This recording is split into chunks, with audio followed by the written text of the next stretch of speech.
Léo, je suis vraiment ravi de t'accueillir aujourd'hui. C'était intéressant pour moi de partager un petit peu ton histoire, ton parcours, par rapport à cette histoire de comment on fait pour voir les opportunités en temps de crise. Alors c'est vrai qu'on parle de crise, on peut penser à celle du Covid, et en l'occurrence, c'est cette crise-là qui m'a amené à penser à toi et voir comment tu as géré la situation. Mais finalement, ça fait quoi? 5, 10, 15, 20, 30 ans qu'on est en crise.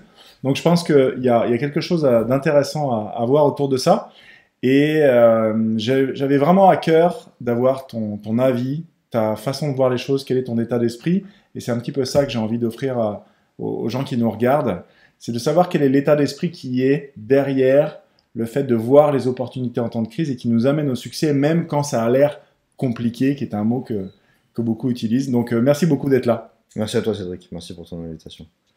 Avec grand plaisir. Alors, est-ce que tu serais d'accord pour nous raconter un petit peu ton histoire, ce qui t'a amené à aujourd'hui? Je sais que tu as une entreprise florissante dans le domaine du coaching sportif. Ouais. Mais raconte-nous un petit peu ce qui t'a amené jusque-là.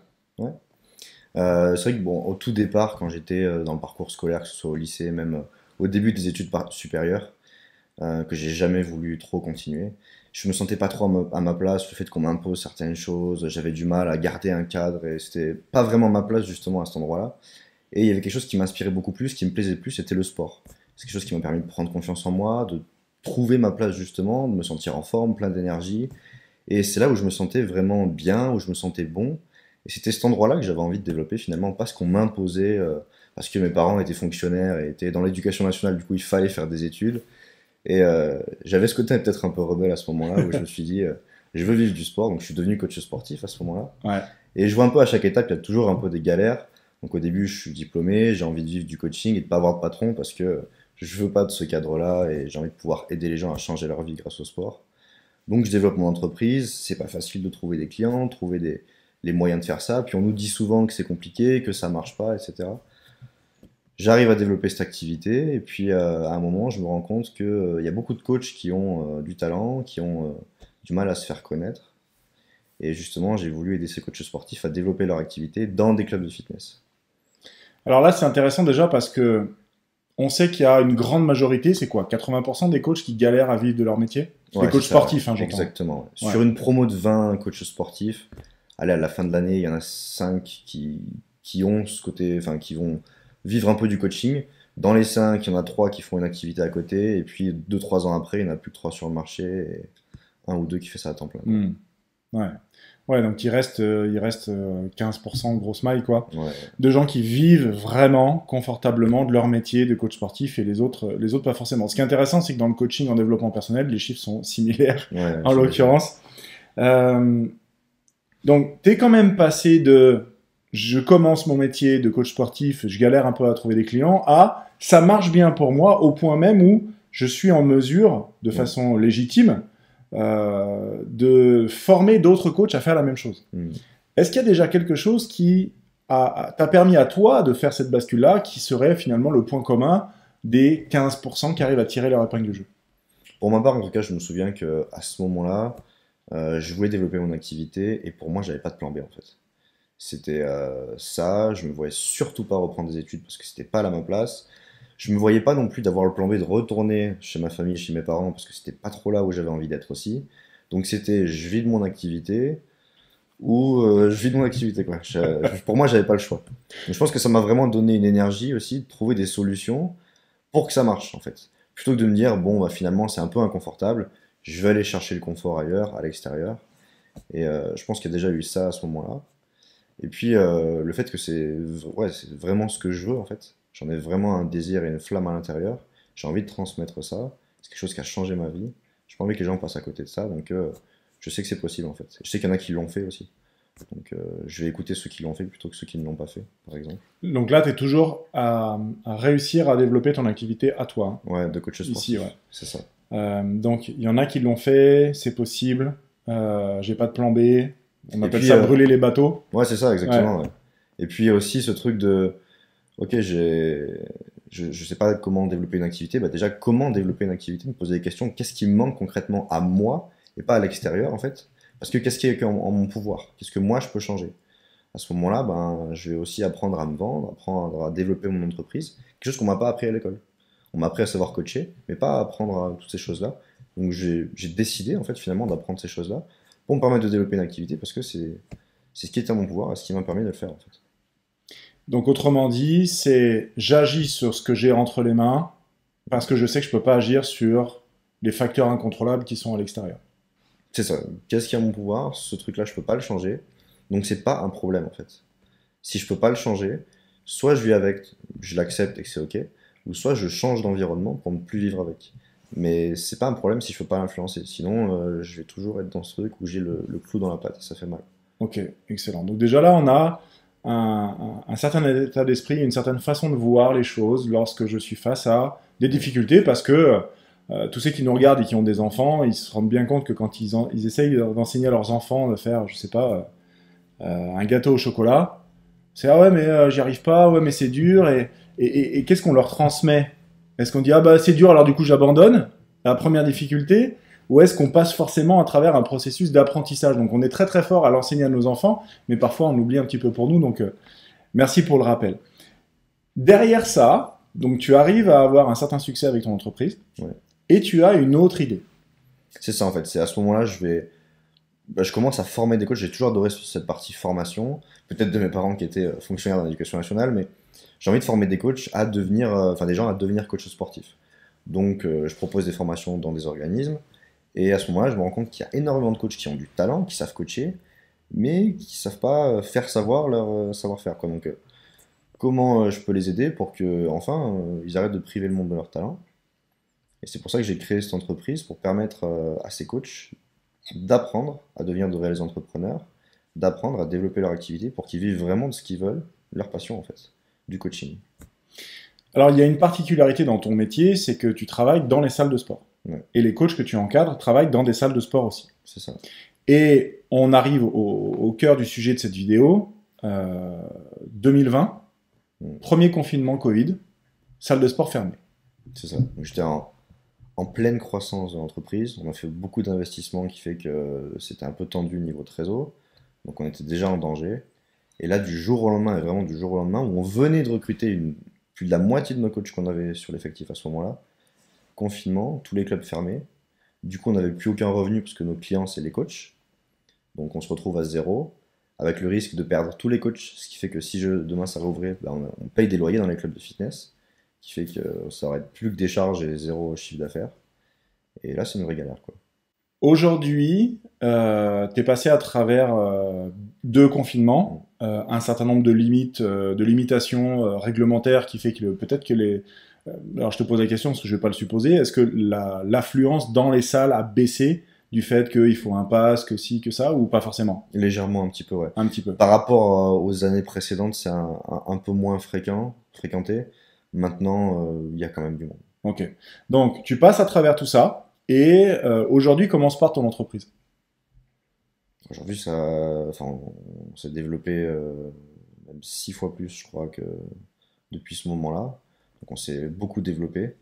Et bon, on pourra raconter les détails, mais je pense que sans ces deux confinements, on ne se serait pas développé aussi vite et aussi haut que là où on est aujourd'hui, vraiment. Alors ça va être, ça va être une vraie pépite que tu vas pouvoir nous partager. Mais on va commencer par le commencement. Lorsque le premier confinement arrive, lorsque tu apprends la nouvelle que la salle va être fermée dans genre 3 jours, Ouais. qu'est-ce qui te passe par la tête? À quoi tu penses? Qu'est-ce que tu te dis? J'ai l'impression de m'être souvent dit ce truc-là quand il y a justement quelque chose qui se passe dans ma vie que je peux pas contrôler, c'est tout de suite qu'est-ce qu'il y a en mon pouvoir et ok, juste c'est là, bah tout de suite c'est dur quoi, je sais un peu pas quoi faire là tout de suite, mais tout de suite de voir ben, en quoi est-ce que je peux tirer une opportunité de ça, qu'est-ce que je peux changer, qu'est-ce que je peux influencer, et dans tous les cas je sais que ça va me faire progresser. Et je valorise beaucoup le fait de progresser plutôt que d'avoir du résultat immédiat, parce que je sais que ce que je vais acquérir dans cette progression, personne ne me l'enlèvera, et c'est quelque chose qui sera illimité finalement par la suite, quoi. Donc, où est-ce que je peux progresser et qu'est-ce que ça peut m'apprendre ce moment-là? En fonction de ce qui est en mon pouvoir, quelles actions est-ce que je peux faire pour prendre de l'avance au moment où ce sera réouvert, en fait.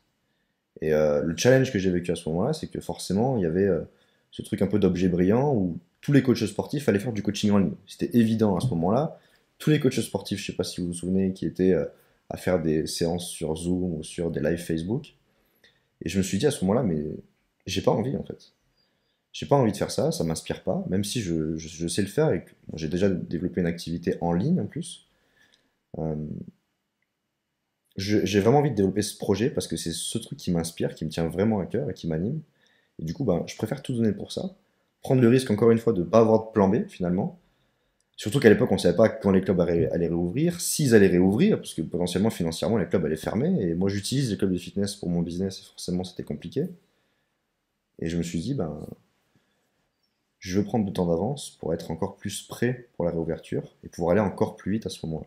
En sachant que tu savais pas combien de temps allait durer ce foutu confinement. Je savais pas et je me suis dit, ça réouvrira. Et dans tous les cas, ce que je vais apprendre pendant ce temps-là, ça va faire de moi aussi un meilleur entrepreneur. Et pour moi, la sécurité, on l'a dans qui on est, pas dans ce qu'on fait et ce qu'on a, mais qui on est parce que, oui, bah écoute, si ça s'écroule du jour au lendemain, je saurais recréer quelque chose qui fait que je peux vivre de quelque chose que j'aime et gagner ma vie. Quand tu as appris la nouvelle du premier confinement, la fermeture des salles, est-ce que tu as eu peur? Ouais, j'ai eu peur, bien sûr. Bien sûr. Qu'est-ce que tu en as fait de cette peur? J'aime voir souvent que derrière la peur, il y a le désir, je pense. Et que plus j'ai peur, c'est que j'ai vraiment envie de l'inverse, en fait. Si j'avais peur d'échouer, si j'avais peur que tout s'arrête, c'est que j'ai vraiment envie de réussir et que tout continue. Donc, j'ai mis de l'amour, je pense, sur cette peur-là, à me dire que c'est ok déjà d'avoir peur. Et c'est aussi un indicateur que c'est peut-être important pour moi. C'est pour ça aussi que j'ai décidé de rester focus là-dessus, je pense. Donc, je pense qu'à ce moment-là, je me suis figé un moment, mais je pense que j'ai peut-être vite réussi à être dans l'action plutôt que dans la victimisation, peut-être. Tu vois. Excellent, excellent. J'espère que vous avez noté ce qu'il vient de dire. C'est un état d'esprit qui est assez intéressant parce qu'il est rare et parce que visiblement, il permet de construire quelque chose. Et c'est intéressant, moi ça me fait penser à un truc, c'est que à ce moment-là, il fallait impérativement que je maintienne tous mes coachs motivés et que j'évite que mes coachs aient peur comme ça. Et je me suis dit que si je suis dans la peur et dans la victimisation, eux vont faire pareil, parce que je vois vraiment le miroir entre nos équipes et nous-mêmes. Et s'ils font ça, c'est mort pour moi en fait. Donc je me suis dit qu'en tant que leader, je me dois d'incarner l'exemple que j'ai envie de leur véhiculer. Et je peux pas leur dire n'ayez pas peur, on va réussir à progresser et on va faire cette crise une opportunité, si justement je suis là-dedans et ça vibre pas en fait. Donc je sais que le fait d'avoir une équipe, ça m'a vraiment aidé sur mon engagement à vouloir être le meilleur leader, en tout cas faire de mon mieux pour les servir au mieux et les aider eux aussi à progresser en fait. Et ça, c'est cool parce que c'est vrai que si on ramène ça, disons que je regarde cette vidéo, je suis pas entrepreneur moi-même, mais par contre, je suis parent. Ouais, Et exactement. ben, la peur que j'ai et que je choisis de transformer comme tu l'as fait, c'est pas une équipe de coach ou des salariés qui vont être impactés, c'est ma femme ou mon mari et puis mes enfants que Bien je vais sûr. emmener ailleurs que si on est en train de s'enterrer dans un trou, en train de trembler de peur, ou si on se dit voilà, on prend les choses à bras le corps et voilà ce qu'on fait, ce qui nous arrive. Joli, joli, joli. Est-ce que tu pourrais décrire un petit peu quel est l'état d'esprit qui est le tien d'une façon générale à travers ta carrière sportive, ta carrière de coach, ta carrière d'entrepreneur aujourd'hui? Est-ce que c'est quelque chose qui a évolué? Est-ce que c'était quelque chose qui était inné? Ou est-ce que toi aussi, tu as été comme tout le monde, mais à un moment donné, tu as eu des prises de conscience, il t'est arrivé des choses dans ta vie? C'est finalement comment tu as réussi à bâtir cet état d'esprit-là et quel est-il, cet état d'esprit Mhm. général qui crée du succès, visiblement, dans une entreprise, mais qui potentiellement peut être applicable ailleurs? Mhm. C'est une question assez large, c'est intéressant. Je pense que, alors, j'ai jamais, enfin, on n'est pas, je pense, avec un état d'esprit qui peut créer du succès comme ça. Et je pense que j'ai encore beaucoup de choses à apprendre et à développer, énormément même. Et c'est vraiment ce que j'ai envie. Et je pense que déjà, cette envie de progresser constamment, de kiffer être sur le chemin, kiffer cette progression et vraiment mettre de l'amour sur le chemin, je pense que c'est quelque chose qui est important parce que si on a toujours des attentes sur du résultat, le problème c'est qu'on risque vite d'être émotionnel, prendre des mauvaises décisions pour moi qui sont des décisions émotionnelles et de voir tous les échecs et les galères en quoi est-ce que ça nous permet d'avoir des opportunités. Et quand j'ai été sportif, je pense qu'il y a beaucoup de moments où j'ai eu des échecs parce que je pense que je me comparais aussi, je cherchais du résultat, à devenir meilleur qu'un autre. Et du coup, j'avais ce côté compétiteur à beaucoup me comparer. J'ai eu beaucoup aussi dans l'entrepreneuriat. Et en me comparant, finalement, j'étais peut-être pas moi-même aussi, j'étais peut-être pas au bon endroit. Et je pense que ça crée à ces moments-là des vides dans ma vie, dans ma perception et dans ce que je vivais, des insatisfactions. Et je pense que c'est notre plus grosse insatisfaction qui nous donne notre plus grosse énergie finalement et qu'on a envie de combler. Donc je pense que c'est une succession finalement d'échecs et d'insatisfactions que j'ai pu vivre comme tout le monde et avec lesquels j'ai toujours voulu progresser en fait et avancer, qui m'a toujours donné du fuel pour devenir meilleur. Et je pense que c'est vraiment une succession de toutes ces choses-là. Donc du coup, c'est un chemin de progression permanente finalement. Donc Ouais. il y a peut-être là une clé sur le niveau de ton état d'esprit à toi, c'est pas de statu quo, progression permanente, comment est-ce que je m'améliore, comment est-ce que je m'améliore, Mm. mais du coup pas que au niveau business, est-ce que c'est vrai dans tous alors je te pose la question du coup, est-ce que c'est vrai dans tous les secteurs de ta vie ou c'est vrai juste au niveau de tes affaires? Ouais, je pense que c'est vraiment dans tous les domaines de vie que je peux avoir, sur lequel en tout cas je mets de l'importance. C'est toujours de mieux comprendre, devenir meilleur. Je pense que je me pose beaucoup de questions aussi, peut-être que d'autres ne se posent pas, où je vais pousser un peu plus ces questions pour vraiment comprendre. Si je suis attentif aux détails aussi, certains détails qui font la différence, et d'accepter de continuer ou d'arrêter de faire certaines choses qui m'apportent pas de valeur. Je pense au business et je pense à plein d'autres choses dans ma vie, bien sûr. Et ouais, cette envie de devenir meilleur, de toujours mieux comprendre, curiosité, et une vraie envie de créer aussi, ce côté artiste qui est important pour moi en fait, de créer des choses. Et je pense que c'est dans ces moments de crise, souvent il y a quelque chose qui est détruit. Et j'ai tout de suite vu, vraiment j'aime ces moments-là, ça peut paraître bizarre, parce que je vois vraiment une nouvelle opportunité de créer et de recréer quelque chose de nouveau en fait.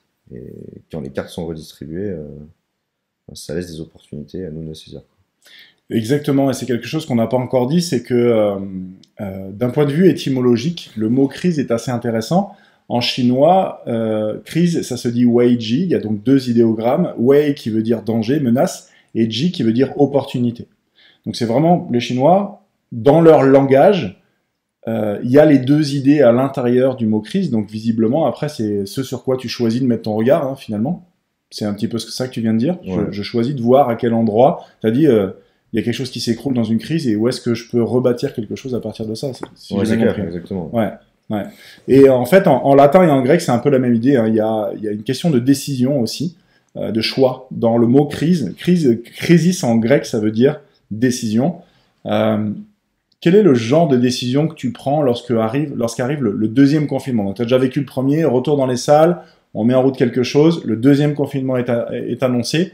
Qu'est-ce que tu te dis à nouveau? Quel choix tu fais?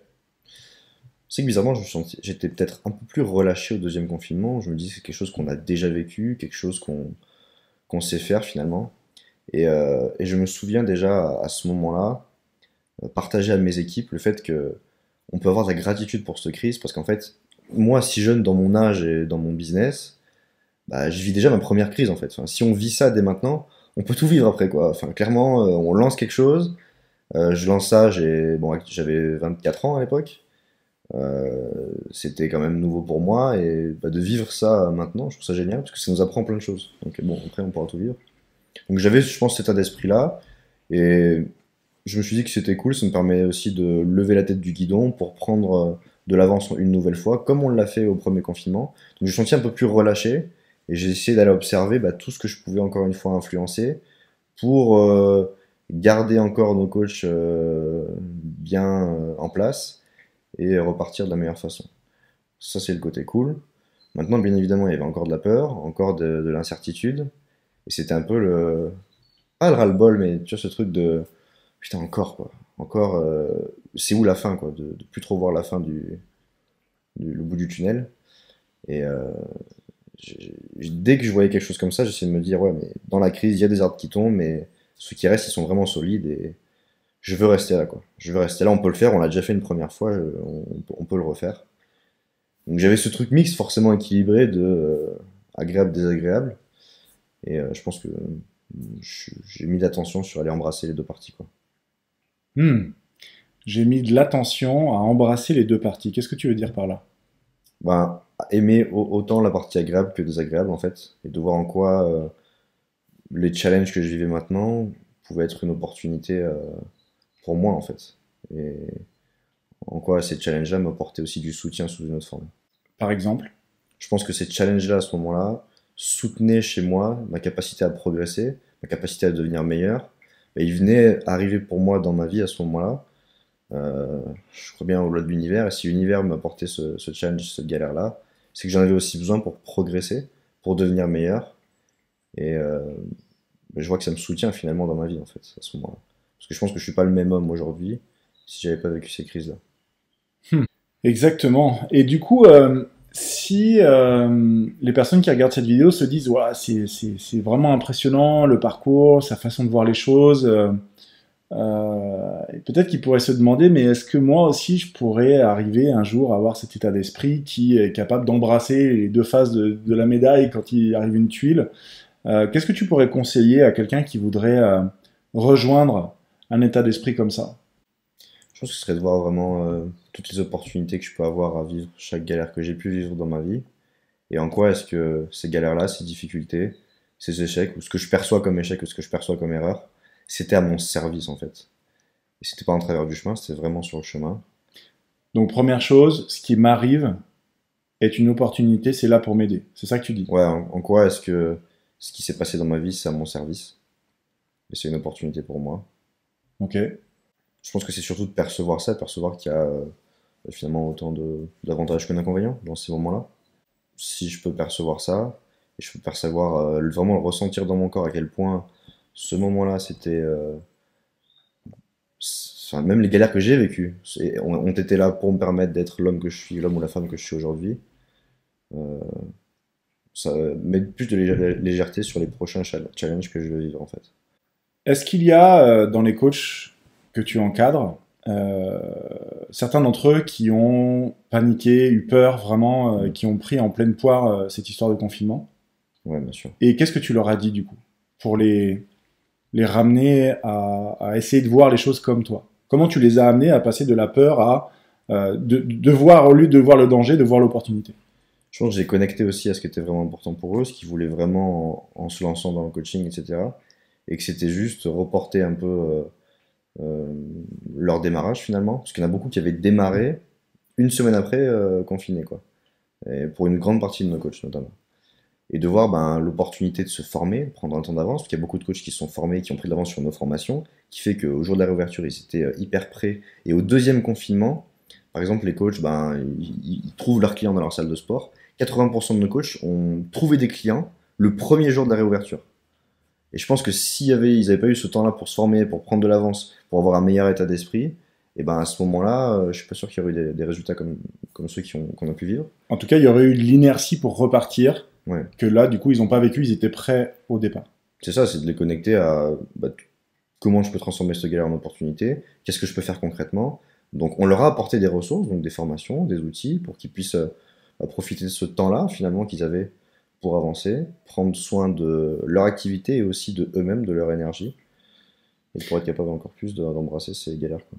Donc ça veut dire que eux aussi, comme toi tu l'as fait, ont profité du temps de pause où ils n'avaient pas d'activité, au lieu d'aller euh, picoler du whisky et se mettre à pleurer dans leur lit à mater Netflix toute la journée. Ouais. Ils se sont dit, je vais utiliser ce temps-là qui m'est offert pour me former, apprendre, anticiper la suite.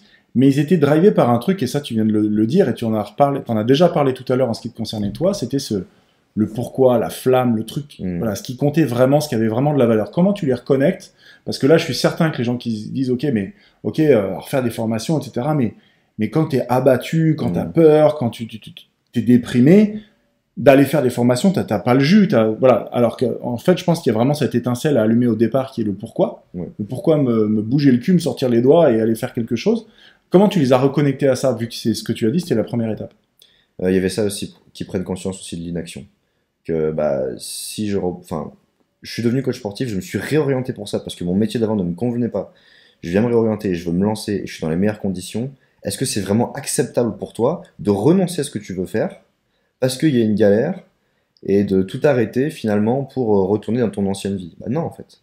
Donc le reconnecter à ça, déjà à ce que tu veux vraiment, pourquoi ça a tellement de valeur pour toi, que ce soit pour toi, pour ta famille, pour tout ce que tu vis dans ton environnement, et est-ce que c'est vraiment acceptable de renoncer à ça en fait?